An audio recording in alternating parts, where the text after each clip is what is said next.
Okay, and in this tutorial, we are going to learn how to factor trigonometric expressions.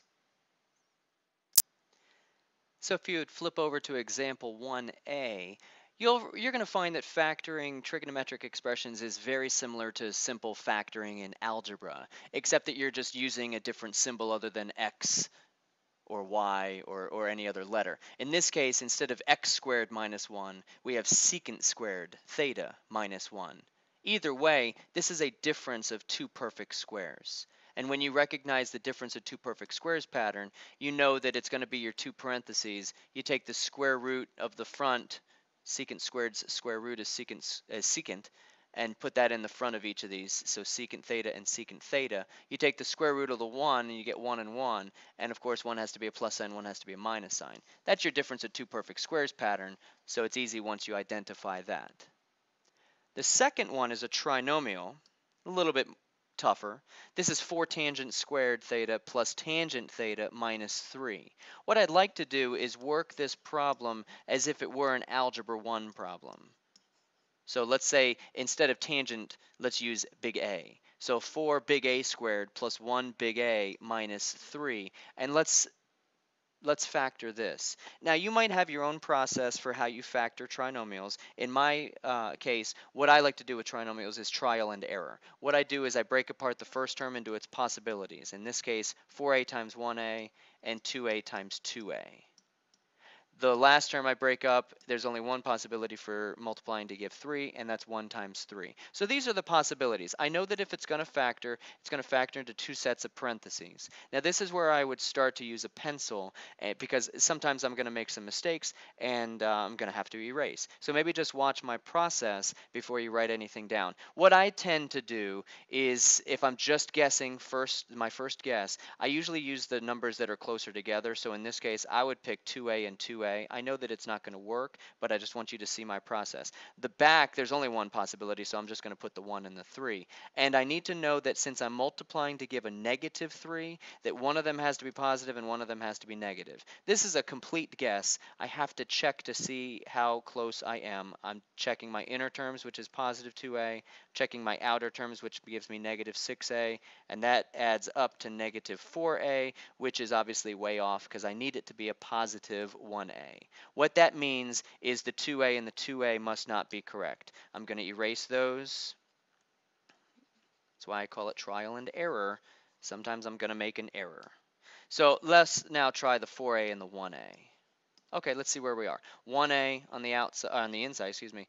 4a times negative 3 is negative 12a, and that clearly adds up to something that's way off as well. If my numbers are off, I switch my numbers.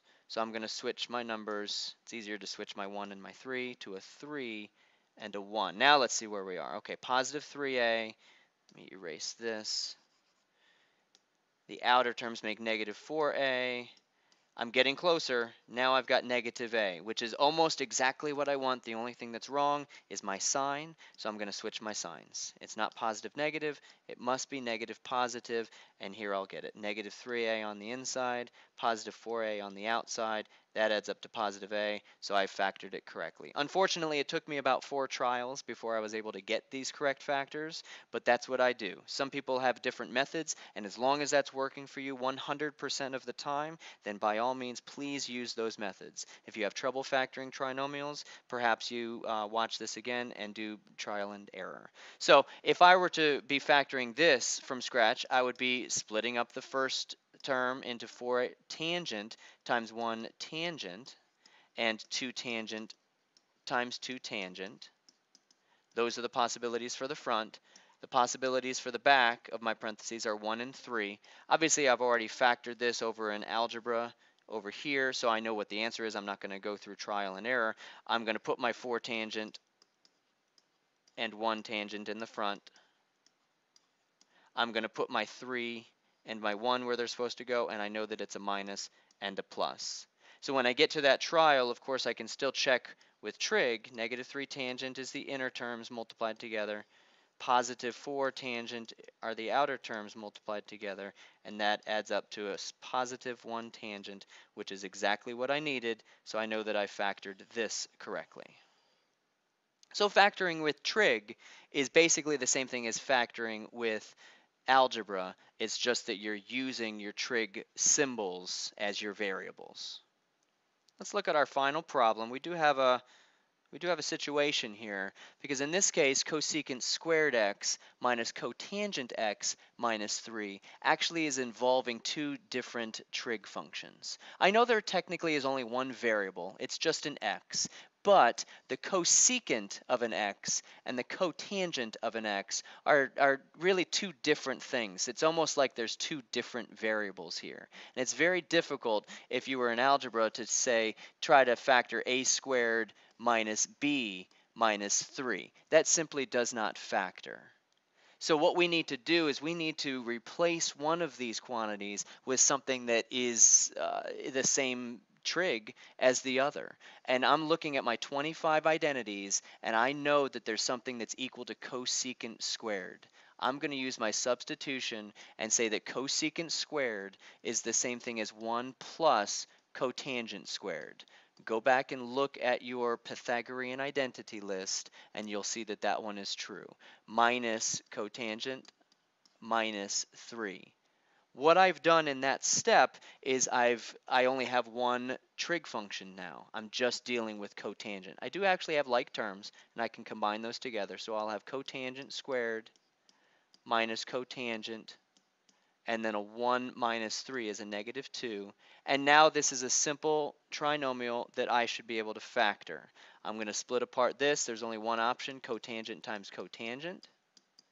I'm going to split apart this. There's only one option, 1 times 2. So when I go to my parentheses, I know that there's only one option for the front, cotangent and cotangent. So that's great. I know there's only one option for the back. It's 1 and a 2. I do know again that since this is a negative 2, my signs need to be opposites because positive times negative. And I also need a negative to be here. So I know the negative is going to go with the bigger number and the positive is going to go with the smaller number. You can go ahead and check this if you wish. At the very least, you should always be doing a mental check to make sure that you factored your things correctly. And it does make a negative cotangent, which is what it needs to be in the middle.